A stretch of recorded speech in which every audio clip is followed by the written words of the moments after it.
دیکھیے کچھ تو ہم نے یہ رکھ دیے جو کل انہوں نے فارم 45 اپلوڈ کیے ہیں الیکشن کمیشن نے، ان فارمز 45 کو ہم ان کا موازنہ کر رہے ہیں ان فارمز 45 سے جو ہمارے پاس تھے اور جو ہم نے خود الیکشن کمیشن میں 12 فروری کو جمع کرا دیے، یعنی کہ 443 پولنگ اسٹیشن ہیں، ان کا ریکارڈ اتنی تفصیل سے کوئی شخص 2 دنوں میں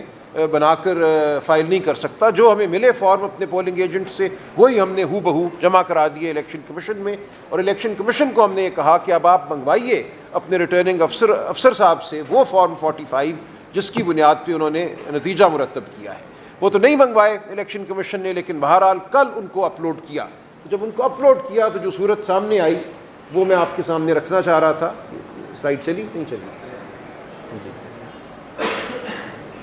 یہ صرف مثال کے طور پہ 3-4 اگر ہم فارم 45 دیکھیں تو اس سے بات واضح ہو جاتی ہے کہ انہوں نے کیا فارمولہ استعمال کیا، اور یہ تو فرسٹ جنریشن بھی نہیں، یہ تو بالکل ہی بچگانہ قسم کی حرکت کی انہوں نے کہ جہاں 1 ہے اس کو 7 بنا دیا یا اس کو 9 بنا دیا،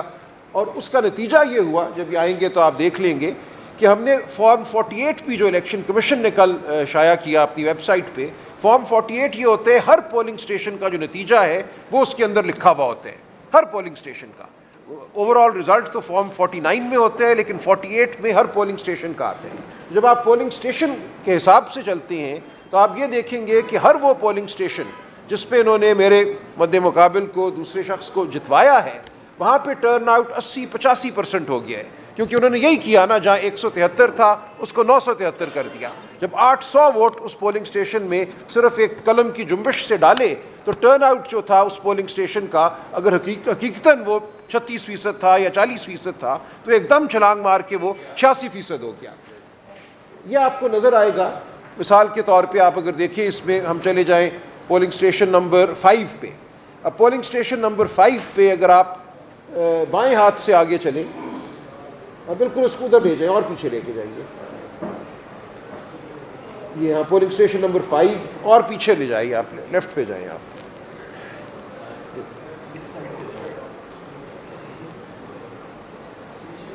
ایک منٹ، یہ آپ کچھ اور کر رہی ہیں، چلے اس کو چھوڑ دیں، یہ کوئی اور چیز ہے، وہ نہیں ہے۔ لیکن پولنگ اسٹیشن نمبر 5 جو ہے مثال کے طور پہ آپ کے سامنے ہے، اس کا جو حقیقتاً ٹرن آؤٹ ہے ہمارے پاس ان فارم 45 میں جو ہم نے فائل کی الیکشن کمیشن نے، وہ تھا 38%۔ اس میں میرے ووٹ تھے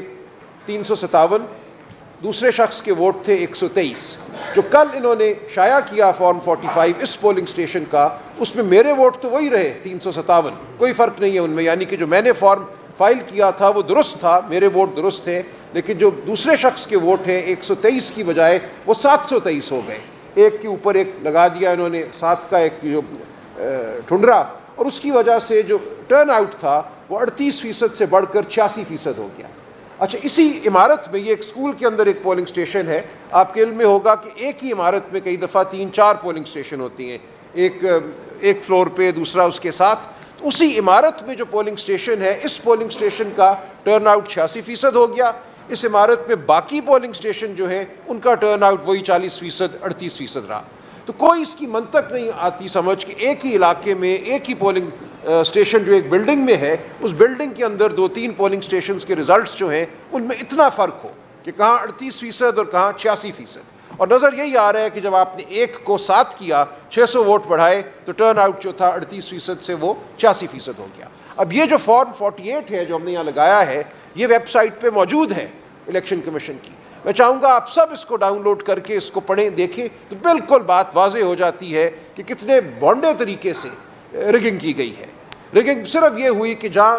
44 تھا اس کو 444 کر دیا، جہاں 88 تھا اس کو 688 کر دیا۔ یہ polling station after polling station after polling station آپ کو یہ نظر آئے گا، اور اس کا نتیجہ یہ ہو رہا ہے کہ ایک پولنگ اسٹیشن پہ جہاں رزلٹ درست رکھا گیا وہاں ٹرن آؤٹ 40% ہے، جہاں رزلٹ کو خراب کیا گیا، ٹیمپر کیا گیا، وہاں ٹرن آؤٹ جو ہے وہ 80-86% ہو گیا۔ تو یہ بڑی آسان سادہ بات ہے، یہ کسی کو بھی میں سمجھتا ہوں سمجھنے میں مشکل پیش نہیں آنی چاہیے۔ اور جو کل رزلٹ شائع کیا ہے الیکشن کمیشن نے، یہ میں سمجھتا ہوں پاکستان کی تاریخ کا ایک بہت ہی اہم لمحہ ہے۔ پہلی بار ہم پورے وثوق سے، پوری قوم جو ہے وہ دھاندلی کو اپنی آنکھوں سے دیکھ سکتی ہے۔ اب جو بھی ہوگا ٹرائیبیونل ہم جائیں گے، وہاں پہ 2 ٹرائیبیونل پورے پنجاب کے لیے بنائے ہیں، جہاں 300 صوبائی نشستیں ہیں، 140 قومی اسمبلی کی نشستیں ہیں، تو ظاہر ہے کہ 2 جج صاحبان جو ہیں وہ تو 20 سال ان مقدمات کا فیصلہ نہیں کر سکیں گے۔ ہماری استدعا ہوگی، ہم ڈیمانڈ کریں گے کہ نمبر آف الیکشن ٹرائیبیونلز میں اضافہ کیا جائے ہر جگہ، خاص طور سے پنجاب جو کہ ایک بہت ہی بڑا صوبہ ہے، لیکن اس کے ساتھ ساتھ ہم چاہیں گے کہ عوام خود اپنی آنکھوں سے دیکھیں کہ ان کے مینڈیٹ کے ساتھ، ان کے ووٹ کے ساتھ 8 اور 9 فروری کی رات کیا ہوا۔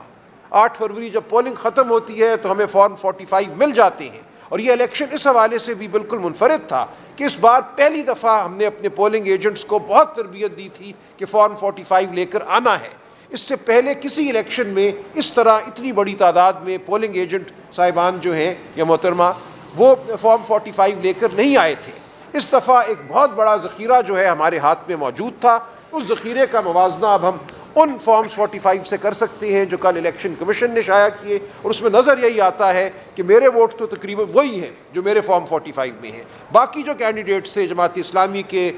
ٹی ایل پی کے، ان سب کے ووٹ بھی وہی کے وہی ہیں۔ صرف ایک شخص ہے جس کے ووٹ جو ہے 127 سے 727 ہو جاتی ہیں یا 927 ہو جاتی ہیں۔ تو بالکل تواتر سے آپ کو ہر پولنگ اسٹیشن پہ نظر آتا ہے کہ کسی ایک شخص کے، ایک مخصوص شخص کے ووٹ جو ہیں وہ بڑھائے جا رہے ہیں۔ تو اس کے بعد شک اور شبے کی کوئی گنجائش نہیں رہتی۔ اور بھی چیزیں ہیں، میں ان کا بھی ذکر نہیں کروں گا، جن سے اس بات کی اور بالکل توثیق ہو جاتی ہے کہ یہاں ایک بہت بڑی دھاندلی ہوئی ہے۔ یہاں پہ ایک بڑے منظم طریقے سے آر او کی سطح پہ جب یہ فارم 45 بنائے گئے جن کو کل شائع کیا گیا، وہاں الیکشن پر ایک حملہ کیا گیا ہے، پاکستان کی عوام کے مینڈیٹ پر حملہ کیا گیا ہے۔ آئندہ اگر جمہوریت نے اس ملک میں قائم رہنا ہے تو اس حملے کو ہم نے پسپا کرنا ہے، ہم نے بتانا ہے قوم کو، اور ہم نے بتانا ہے ہر ادارے کو کہ اس طرح یہ ملک نہیں چل سکتا، اس طرح یہ ملک جو ہے اس میں اقتدار کی جو ٹرانسفر ہے وہ ایسے نہیں ہوگی کہ آپ آر او صاحبان کے ذریعے کوئی رزلٹ مرتب کرائیں اور کہیں فلاں جیت گیا اور فلاں ہار گیا۔ یہ اب آئندہ نہیں ہوگا، ہم اس کو نہیں ہونے دیں گے۔ اسی لیے ہم آپ کے سامنے حاضر ہوئے ہیں۔ اس کے لیے ہم ہر طرح کی جد و جہد کریں گے، قانونی جد و جہد کریں گے، پارلیمان میں جد و جہد کریں گے، اور عوام میں جا کر جد و جہد کریں گے۔